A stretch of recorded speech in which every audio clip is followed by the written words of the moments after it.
The people in control of Denver Comic Con's social media have been a bit silly recently. They were asked if someone could wear a Gamergate shirt without it counting as harassment, and they were told that no, you would not be allowed to wear such a shirt because it falls under their rules against hateful symbols. When I hear hateful symbol, it makes me think of this picture from American History X, or maybe a lapel pin with the SS logo on it. You want to know what doesn't come into my mind?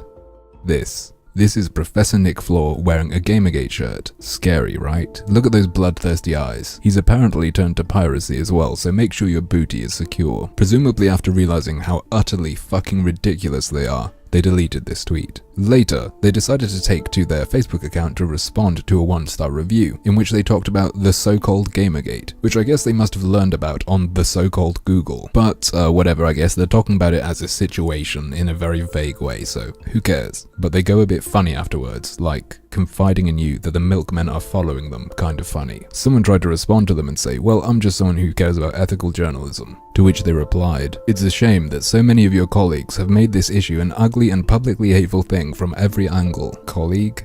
Colleague in what? Colleague in the Gamergate? Yeah, that's actually what they mean. Apparently, the public face of this organization is associated with a great deal of hatred. I suppose that's as opposed to the secret members of this organization, the really dangerous ones who hide in the shadows with their Gamergate membership knives. Also, beautifully, they blame their crazy answer on Twitter on the person asking the question about shirts in the first place. They also say that people, if they really cared, they'd work to change the perception of Gamergate as an organization of threats and bullies, and stop presenting Denver Comic Con as something they aren't. Denver Comic Con, please, if you guys hear this, understand, there is no Gamergate organization. You're just paranoid. The reason people can't do anything about this organization's appearance is because it doesn't exist. It is a conspiracy theory. It's just a bunch of people who chat with a tag. Actually, to be honest, it's just the tag. Anyone can use it, you can tag it. Feminist Frequency has tagged it and gotten over 15,000 retweets of those tweets. Way more a member than me, if there is a membership. To be fair, they did say people can wear the shirts, but if trouble starts, they'll kick them out. Though I wouldn't trust these people. Maybe you blink in the wrong pattern and they think it's some sort of secret murder code. Look, I'll provide my usual challenge. If you think this is some sort of organization that attacks women, say so, and then name a member. If you point out some anonymous account, prove that it couldn't have just been one of your sock puppets. Prove that it wasn't my sock puppet.